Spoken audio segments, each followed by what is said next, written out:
Ni kwa kusi wandu the enza wa muvea wa skulu wa 8 wa muvote musene wa Masako itina wa manyiwa ma form 4 kusiwa kwa ilungu yambe wa masaa ana kulika skulu nusu maiwetu atomatane vambesa sia tuition na ilasi ama endeyo kana development fee kindu kila kinatumie amanyiwa ama emakwika mutiani wa 15 modelu amanyiwa 15 o kati wa manyiwa 50 na umwe ni mome etikilite kulika skulu ni inde asia ima manyiwa o ndema mwa kutunga siana sio skulu ni itina sei aya nimeenda kuelewa kulambesa sia maendeyo sienda nundo vai maendeyo ona amwe monekete skulu ni usu Daniel Mwongele na mauvo ni kwa kuzi wa nduthi na ngusanisi gaitini ya skulu wa 8 IBC Muvote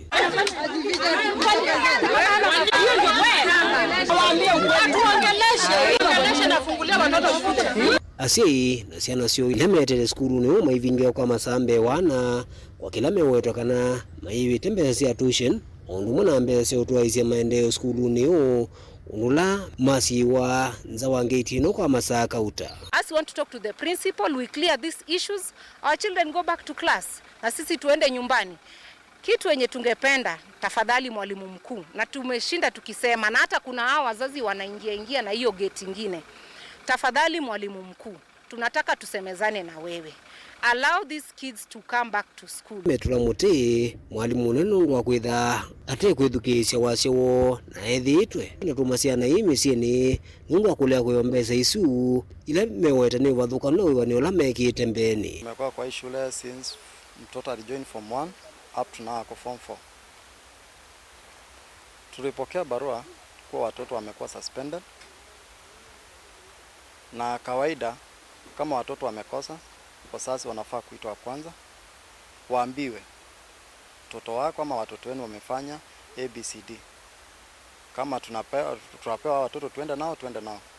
But in this case ya Muvote Girls, what principal did ni kutuandikia barua.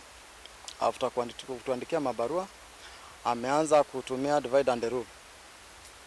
Unanyamaza tu hivyo, unapata message kwa simu, wewe mtoto wako mlete tarehe 15. Wewe mtoto wako mlete tarehe 25. Wewe wako leta tarehe 27.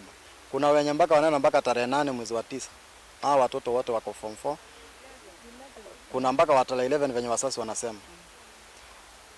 Tumekuwa sana tukitaka to meet principal tuongee na yeye. But haijawezekana. Hataki kutusikiza kama wazazi.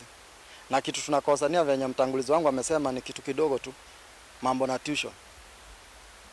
Na that development in funds, there is no accountability kwa hizo pesa. The other thing, she is also using abusive language kwa watoto kutusi wasasi.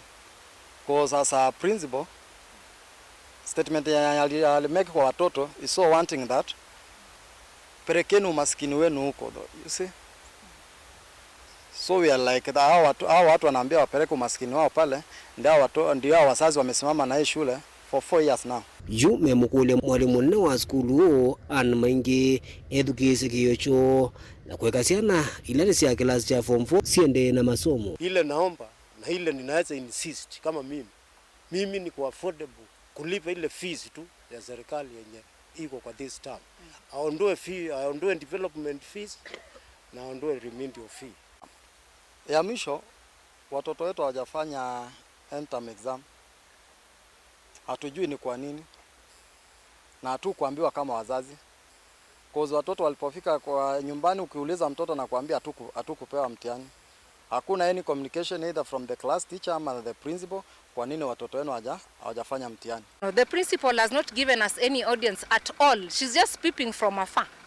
Yeah, and about the tuition, there's some money that okay, when we came in form 1, we were told that they'll be having extra classes from 4:30 onwards. So this is extra time apart from the 8 to 4 classes. And this principal came, this money ilirushwa kwa school fees. Asa ikakuwa ni mandatory. You understand? Hii mambo ya tuition, to me as my understanding, tuition is not mandatory.